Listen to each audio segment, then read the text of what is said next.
Good morning, everyone, and welcome to our webinar, the European Cluster Collaboration Platform, Building Partnerships Through Clusters. Welcome this morning to our session from the MetaHeritage project. My name is Nina Hoppmann. I'm a project manager at the European Clusters Alliance and a partner in the consortium of this I3 project.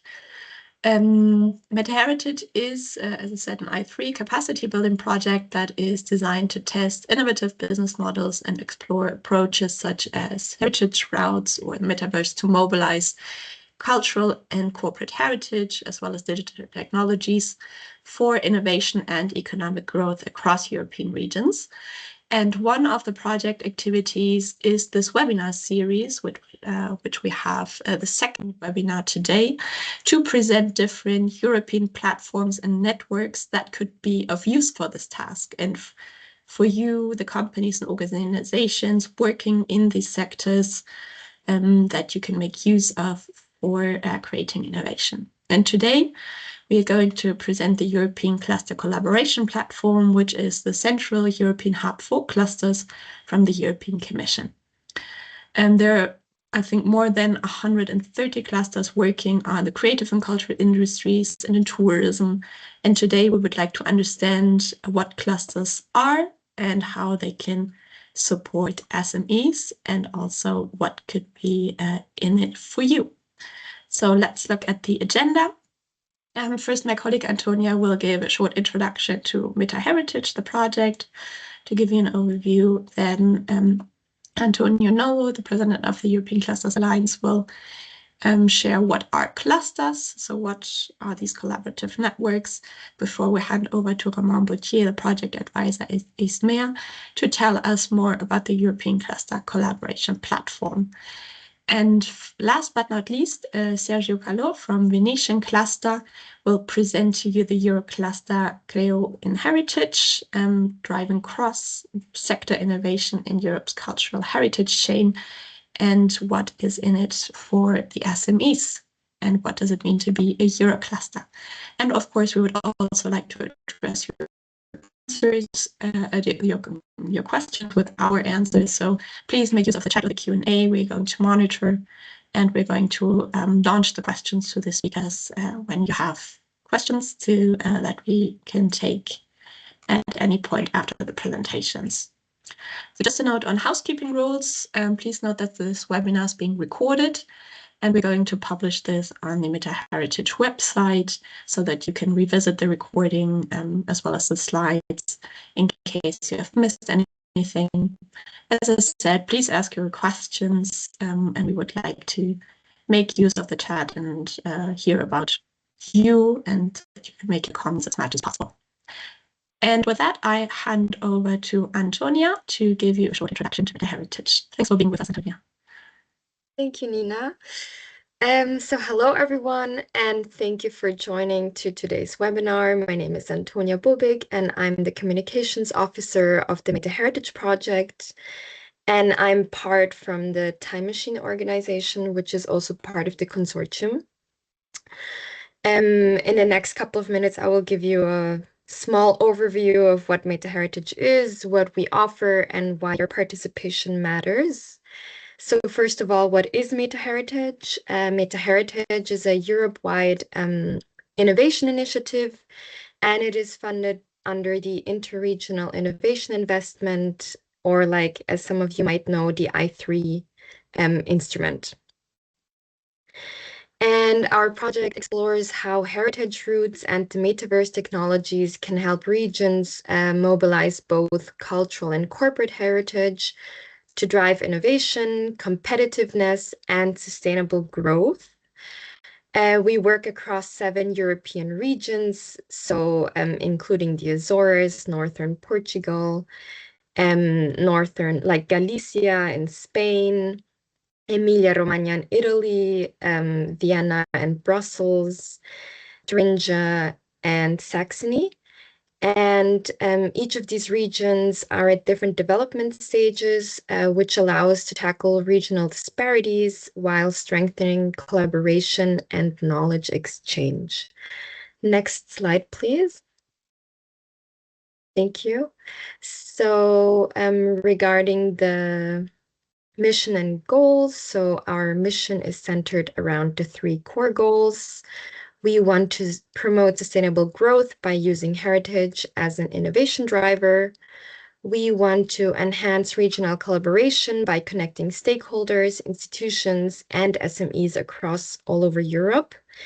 And we want to address regional disparities and ensuring also that less developed regions can benefit from our tools, expertise, and innovation practices that have already also worked somewhere else. Yeah, so like overall, we want to, like our aim is to build a stronger and more inclusive European heritage innovation ecosystem. Next slide, please. And so what we offer to SMEs,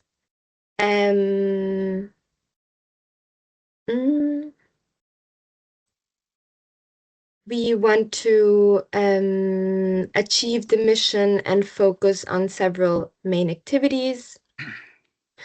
We want to focus on capacity building and networking events where stakeholders can learn, exchange, and co-develop ideas, for example, like this one now. We want to develop some pilot actions in heritage routes, which test innovative approaches in real regional contexts. Moreover, we have the MetaHeritage platform and map that should enable visibility, matchmaking, and access to shared resources. And finally, also business model innovation and digital tools to support organizations in adopting new technologies and expanding their innovation capacity. Yeah, next slide, please. Yeah, so what's in it for you? So for SMEs and organizations, the MetaHeritage project offers a unique opportunity to gain visibility at a European level, meaning by showcasing products, services, or also heritage-related activities. Additionally, access to innovation tools, resources, and best practices. Yeah, including guidance on digitization and new business models, connecting with regional innovation ecosystems from cultural institutions and tech developers, also to policymakers. And important as well is, yeah, to shape the future of heritage innovation, contributing actively to, yeah, this emerging field.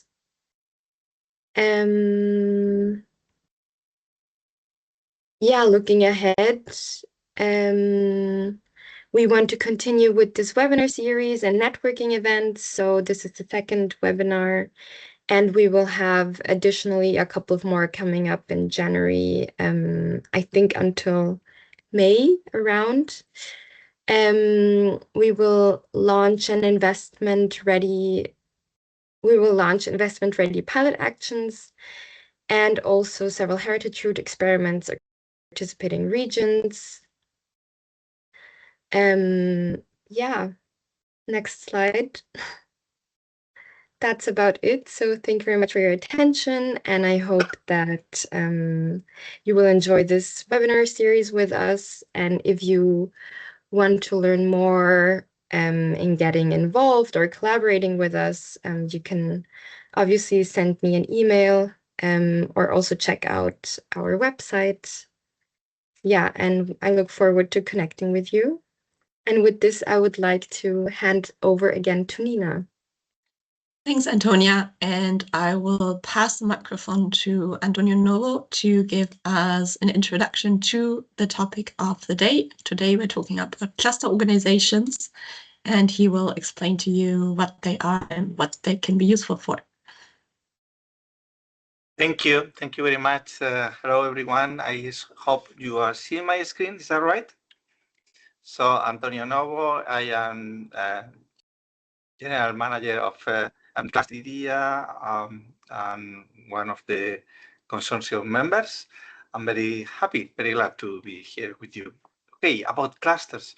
First, let me introduce the idea of co-evolution of industrial ecosystems.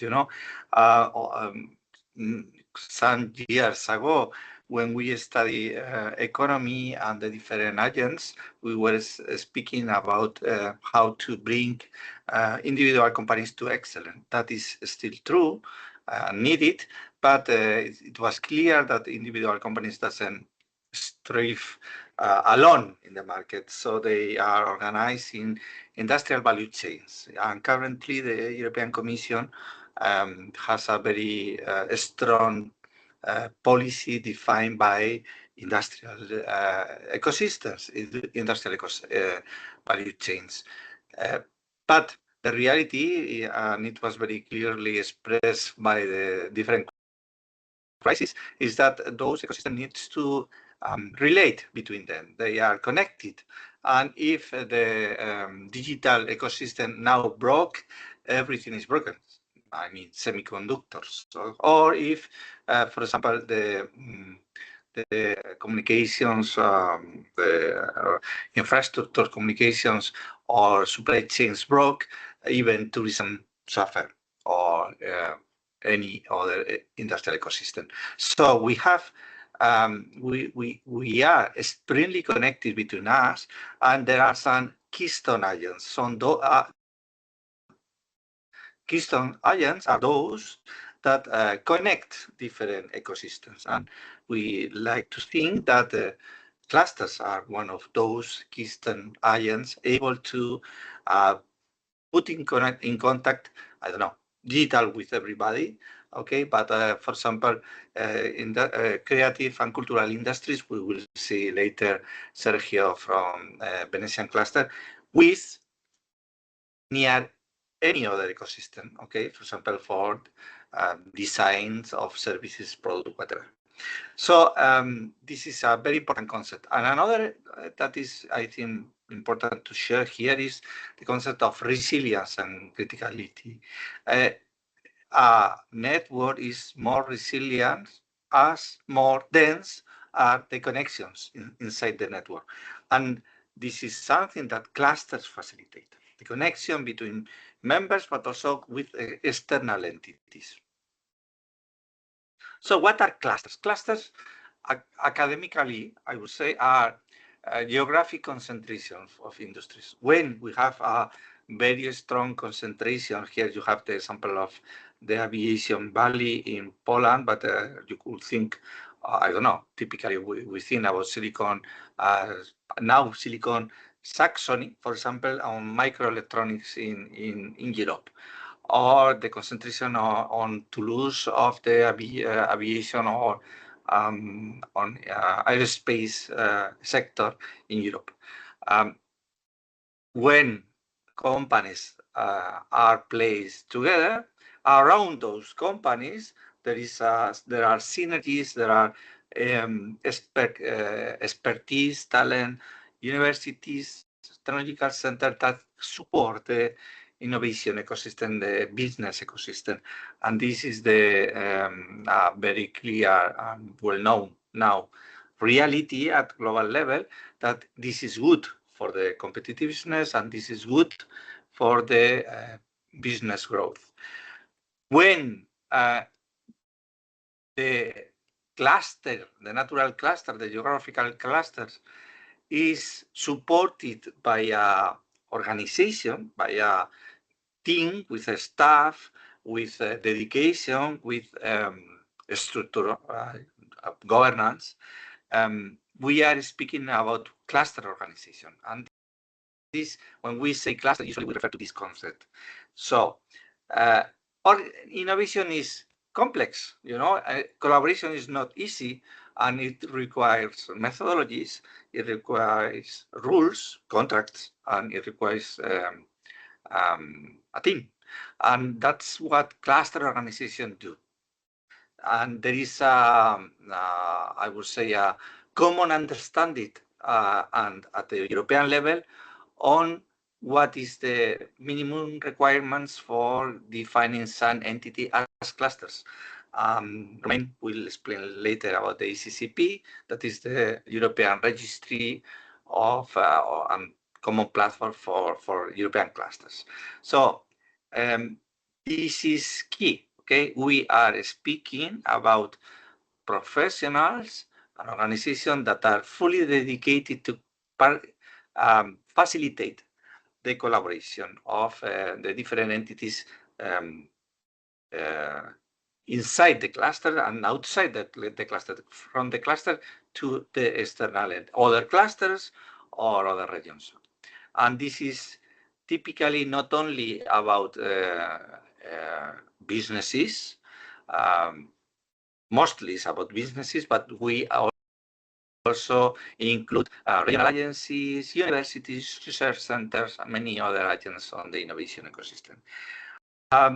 I think that the average number of SMEs per cluster is 70% of the members, more or less. So there is a very strong presence of SMEs, but not only. Large companies find a way to collaborate with those SMEs in a very, I would say, organized manner inside the clusters. And this here in your screen, very quickly, I will not stop, but then can see some numbers, okay, on how working on companies that are clustered, you know, that are developing some activities on clustering mode, give better performance or demonstrate the performance, okay, as a global study at European level. And also some recommendations. I will not stop here. One example of a cluster is IDEA, our cluster in Aragon in Spain. We have been around for more than 21 years now, and we are focused on digitalization from a very cross-sectoral approach, and we have a strong participation of, I would say, very important companies here in our region. And with that, I think it's enough introduction to the cluster concept. Thank you very much. Thank you, Antonio, for giving us a glimpse into what is a cluster. And since we're talking about European networks, and I will hand over to Romain to give us an introduction into the European Cluster Collaboration Platform, the central platform for clusters in Europe by the European Commission. Thank you, Romain, for being with us. Thanks a lot, Nina. I'm very happy to be with you this morning. My name is Romain Boutier. I work for ECCP, which is the European agency established by the Commission to manage several of the innovation-related programs of the EU, like the European Innovation Council, the I3 that was mentioned before, and also the Single Market Program SME Pillar. And I'm project advisor for this program and in particular the cluster and entrepreneurship activities. So next. Next even. So this morning I will present the European Cluster Collaboration Platform. As Antonio mentioned very well, so the clusters are very important tools for the European industrial policy. And the ECCP is really the structural tool that we created to connect clusters and their stakeholders. Now the ECCP, it's gathering the European clusters, but more. So when we talk about stakeholders, we talk about the networks of clusters, but important group also are the members of the clusters, meaning research centers, large enterprises, and a very important group, the SMEs. So this morning I will present how this platform, it's on its hub to connect between these members. It's also a hub, knowledge hub, where you can find information, and beyond the online, it's also a place. It's also a tool to connect to events. And to start, I like to show a video that is summarizing what it is.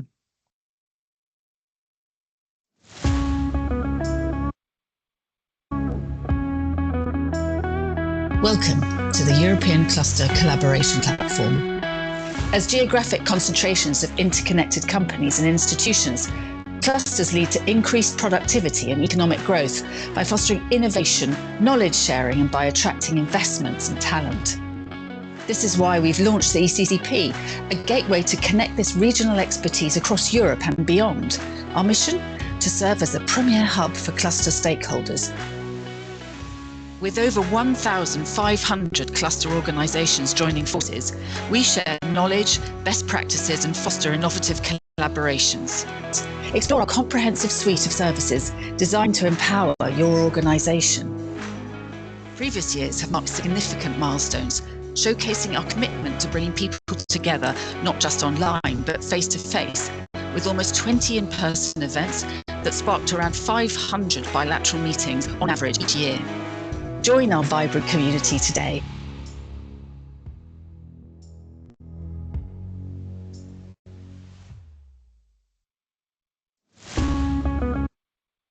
Yeah, so now we will go, you have this overview, and we will, I will develop more on each of the activities of what it can provide. So first, as you understand, it's a tool to find partners online. It's also a knowledge hub with publications, policy toolkits, etc. It's a hub with events to allow participants to meet. You can also find funding opportunities if you have a partnership, to find potential financial resources for that. And in general, it's about news on the cluster community.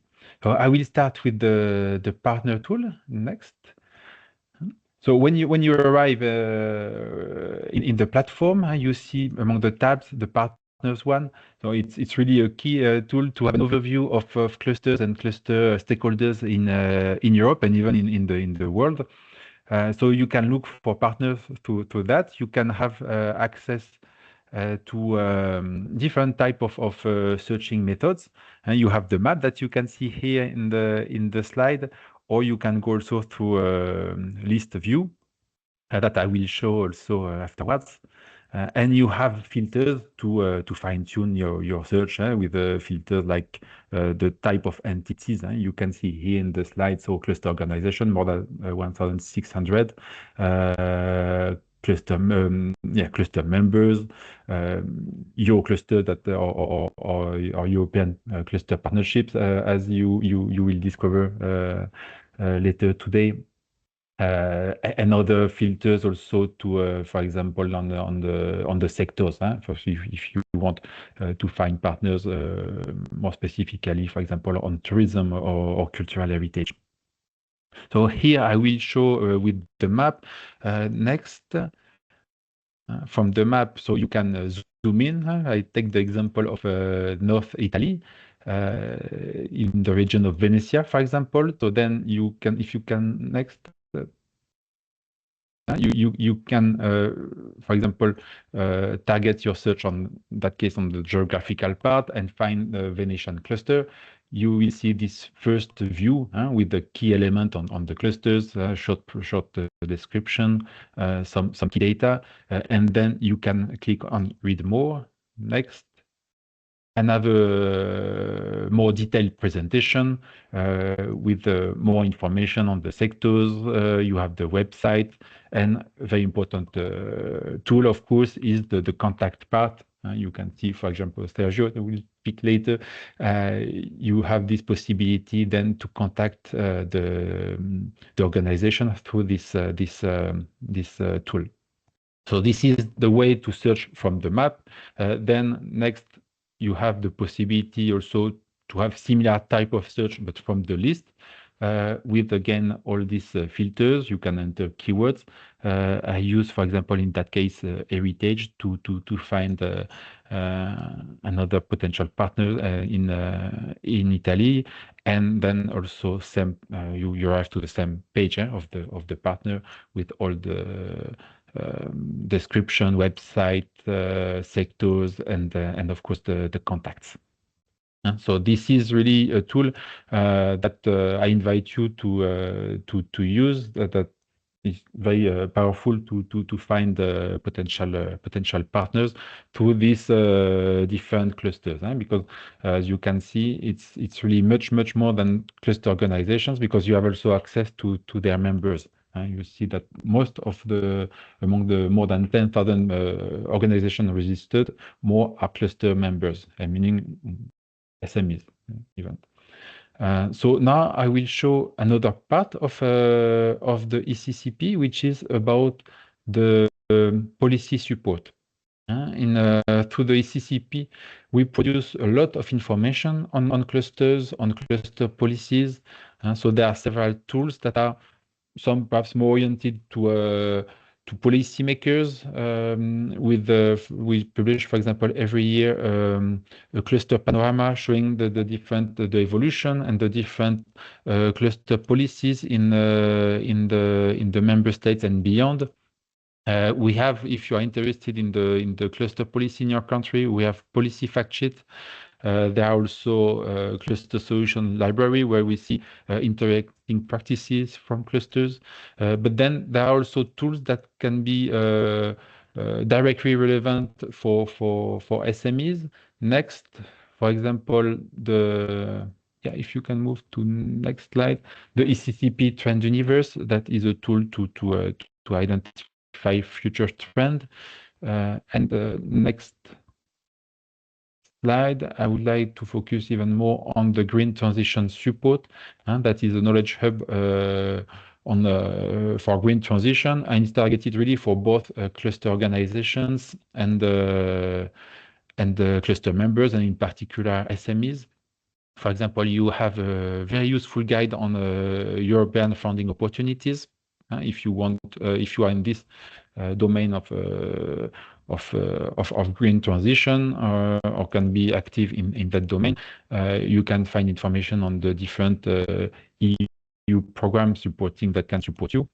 It's also a very interesting library of practices from companies on green transition, with really many cases that can be inspiring. So this is about the policy hub. Now I will move to the activities, because it's not only an online tool, it's really also the entry door to join many potential matchmaking activities with different events that we have.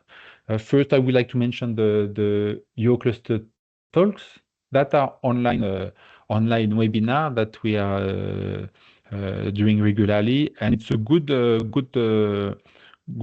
to be updated on key EU topics in particular of the industrial policies.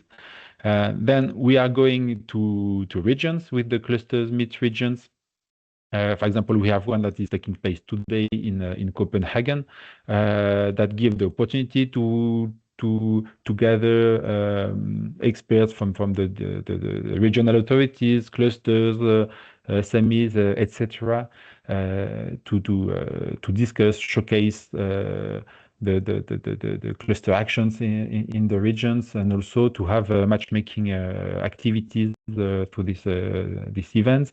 We have the cluster collaborative labs, which are events where the participants that are clusters, but also open to cluster member, they have the possibility to work on project ideas. So they can come with project ideas or join other project ideas and work on the development of this project idea. That we have examples of cases that can, for example, finally become a project funded by the EU or the instruments. And ECCP matchmaking events that can take place, as I mentioned already, in cluster meet regions or in other places, and in particular outside Europe. We had the events in Taiwan, Singapore, and many other countries. So in that case, these events are open to cluster organizations and are invited also to join with the members, and in particular SMEs. So it's also it can be very interesting for you to join some of these events and be updated on what's coming there. Next. So, and there are three last tabs: funding, news, and events. So events, as I mentioned already, it's where you can find the information on activities organized by the ECCP. But we publish also other types of events that can be relevant, organized by clusters or the European Union, that are relevant for the cluster stakeholders in general. Funding also, you will discover, for example, through the Euroclusters, that we have many actions for the what we call cascading funding, the financial support to third parties. There are many calls for SMEs that are coming and will come more and more with the Eurocluster project, but also with other types of projects that can be under I3 or European Innovation Ecosystems and others. And it's a place where we publish many of these calls, cascading calls, or other type of calls that can be relevant for SMEs. And news also about the published by the cluster community. And next, so I presented a lot of activities and tools. It's not necessarily easy to stay updated about all what's happening, and it's why, as an advice, as a tip, I advise to register to the newsletter, to the ECCP newsletter. You have the link on the slide. You can find it in the homepage on the bottom. So you have the link, and through this newsletter, you are updated on all events that are coming, on funding opportunities. We will publish there, for example, the calls from Euroclusters and any other news, so that you are updated on what's happening in the platform. We have also social media. Main one for sure is LinkedIn, but we are also on X and Facebook. So it's also a good way to receive the news and to know what's happening on ECCP and in its community. And we are also in YouTube, where you can find videos like for example, if you could not join a cluster talk, you can find many of the videos produced by the ECCP. So it's what I wanted to present to you. There are humans behind the platform. So if you have any question, you can contact the ECCP team. You see the contact link. I wanted to say also, to conclude, that the ECCP you can access directly with the link to most of the functions of the platform. You can, if not yet, you can register a personal profile that will help to have access to more functionalities. And you can check if your organization is there. Potentially, if you are a member of a cluster organization, you can find your profile and your organization and join your profile to this organization. Or if you are a member of a cluster, but you don't see organization, so you can contact your cluster to be added in the platform. But anyway, most of the tools that I presented this morning, you can use directly joining, going to the website. Well, thanks a lot, and happy to answer to any question that you can have on the platform. Many thanks, Romain, for this great overview of the different services and functionalities of the ECCP. I will encourage everyone to send in your questions that you might have. Maybe you can also comment if, for example, you already have heard about clusters. Are you already in contact with anyone? Have you heard of the ECCP? Or if all of this is new to you, and where you think your possibilities are to reach out and to find new partners. Make use of the chat. We are happy to address any questions. And before that, we will hand over for the final presentation for Sergio to give us an example of a Eurocluster and what is one of the activities that clusters are doing for companies and for SMEs, and with a particular focus here on heritage. So Sergio, the floor is yours. Thank you, Nina, and thank you, Romain, to introduce the Venetian cluster. I'm Sergio Calò, I'm a director of the Venetian cluster. And the first slide, please, Nina.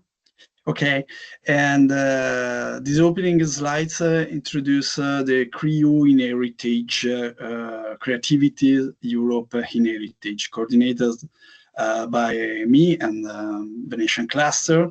And the overall objective is to support cross-sectoral and cross-level innovation within the cultural heritage value chain, and fostering resilience, strategic autonomy, and sustainability across the Europe. This is the Eurocluster and funding from ESMEA, of course, and it emphasizes building capacities for greener, more digital and resilient economy in the cultural sector, the cultural heritage sector. This sets the stage for of the project drive transformation through the target innovation support. And the major first result, the CREO Heritage start in November, yeah? But a major first result is the structuring and the launch of the only European metacluster, CREO, of cultural and creative enterprises, which currently brings together 11 European countries and will reach 20 countries by 2026. Next. Okay, and this slide summarize the key elements supporting innovation project through the two strengths, of course, for the proposal. And the strength one targets product innovation by at least 2 SMEs with 1,200,000 euro funding in a lump sum system. And the strand 2 focuses on the process innovation, and totally in 700 sites. It highlights 20 funded projects involving at least 40 unique SMEs, plus upskilling and reskilling through a two-step application. Idea selection, capacity building, pitching, networking, and links to the CREO metacluster. And additional effort include the scouting EU technologies to reduce dependency the other countries like USA or China. The next. Okay, and here the slide outlines the open call timeline.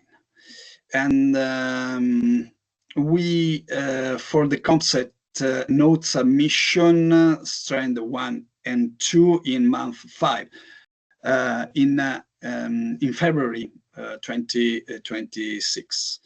And month 7, evaluation selection, promising SMEs for strand, and in month 9, full application, and month 14 for 10 projects each. The visual flowchart show the structured path for ideas to funding. And the next. Okay, and worker package 3 is important to the possibility to see the Gantt, the timeline, and the last 20 funded project, 10 products and 10 process innovation, engaging 14 SMEs from the list 10 EU countries. Work together, and last for the project type. All projects must apply 100% EU-based technologies or engage innovation leader. Capacity building research at least 100 SMEs, cluster, association, entrepreneurs, including young, new and female-led ones. And this picture, this slide underscores the scale of inclusivity and innovation support. The next is the timeline. Sorry for the confusion for the number of the slides. The timelines are in the call launch by February 2026 and really early, and the selection by May 2026, and the project launch by November. In this year, we have possibility to launch, define, and launch the project. With 2 months buffer before December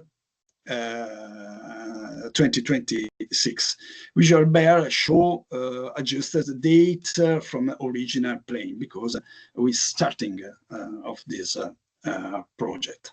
At this ensures timely executive post kickoff meeting in Budapest. We start in 26-27 November, and then we for accelerate delivery of the 1,970,000 in total funding of this Eurocluster. And then the next, I have an example of the past, concrete past Eurocluster finished in this moment. There is a French CCI Eurocluster offered is the same. Okay, Creating Heritage is upscaling as the French CCI, and offer the grants to SMEs for cross-sectoral products process innovation, like the twin green digital transition. Partners include the Venetian cluster as the lead partner, French cluster, cluster IDEA, and Antonio Novo spoke after, in Italcams and Open Hub Creativity Cluster. This builds context for Creating Heritage is a similar approach, showing a proven collaboration model. It highlights prior success in cultural heritage innovation. Okay, the next, Franks. The first drew applicants from 10 countries is an example. 25 projects, 27 SMEs. Selected the project from 14 countries, 25 projects, and 46 SMEs. Maps visualize geographic spreads, emphasizing cross-border reach.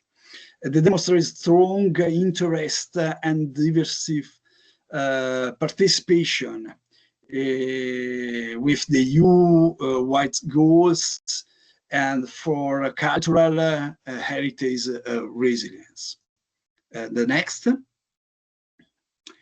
The number, important, the number applicants from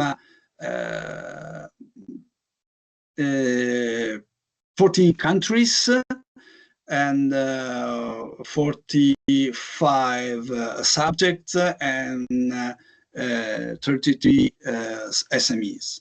Selected for 17 countries and 45 projects and 115 SMEs. And game maps show expanding involvement across the Europe. Is the first and the second call demonstrates outcomes reflect the growing momentum with the increased SMEs participant satellite project impact. Is this very important for the really impact for the cultural and creative ecosystem collaborate. The next. Okay, this is the table list, the sub-call, and the first call budget is 538, and the second similar 587. And this qualified-based funding delivery, informing expandation for the CREU in heritage call. Okay, I concluded my presentation in the new opportunities. CREU in heritage Eurocluster is the biggest Eurocluster in this moment for the number of the countries and number of the partners, and concrete example in the past time, like France CCI. Thank you. Thank you, Sergio, for this run through the Eurocluster and also giving an example of the past France CCI success of the different projects and what kind of funding you gave. There are a few questions for you coming in, whether, for example, Austria is a partner or the Czech Republic is a partner of your Eurocluster. Maybe you can remind us who are currently the members of the Eurocluster, and also, for example, if companies from Austria or the Czech Republic are interested in receiving funding, for example, through the upcoming calls that you presented, how they can participate. The call is open for all countries in Europe. Don't have the problem apply the project if the country is not representative in a partner in Eurocluster, but the call is open for all countries in Europe. Thank you. And the call will open, if I understand correctly, in February. So from February, in February, all interested partners can have a look at the Europe. From February onwards. 2 months is a long time to apply the idea. Great. And this will be, just to clarify, this will be mostly for SMEs, correctly? Yeah, correct. Perfect. Correct. Thank you very much. And also thanks for the questions in the chat. Are there any other questions for Sergio or for any other speakers? I will give you a moment to put this in the chat or in the Q&A. Maybe also to, since we still have a few more minutes to answer any questions, maybe just to recap, since we have heard a lot of information on the platform, on what are clusters and what can be opportunities. I would just want to ask Romain to recap. For example, I'm an SME working on cultural heritage or in tourism, and I'm looking for a new partner, another SME or a digital provider. How can I? What are my steps? What can I do to make use of these tools? You can definitely go to the platform, to the find partner part, and use these filters. So you can, for example, either by keywords, for example, on using heritage, or going in more in the sector or ecosystem part, where you can filter also by creative industry, tourism, for example. Find the cluster that exists in this domain, or as we heard today about meta clusters, Euro clusters, etc. This type of partnerships. See what they can offer, but it's also good to go then at another level, which is about the members of these clusters that can help also to find partnerships. And in the part on the news or funding opportunities or events, there are also filters. So you can also filter more specifically with these sectors, for example, and see more specifically what's happening.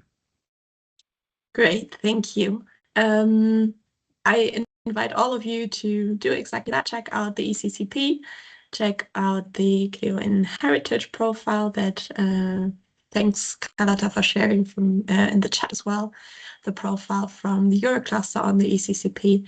So if there, I'll give it another second in case there are any other questions coming in. If not, you'll have the link to the ECCP in the chat. So please have a look at it. And we hope that this can be a useful tool for you and for your work to check out the clusters in Europe, read about the members, and to make new connections for your future endeavors and projects. So thanks very much to all the speakers, to Antonia, Antonio, Romain, and Sergio for being with us this morning to this deep dive into the European Cluster Collaboration Platform and the cluster world. So thank you very much for that. And I would like to close this webinar then for now. The recording will be published on the MetaHeritage website so that you can revisit it. We will also publish the slides so that you will have all the links. And keep an eye out for the next webinar, which we will announce soon. It will take place in the new year.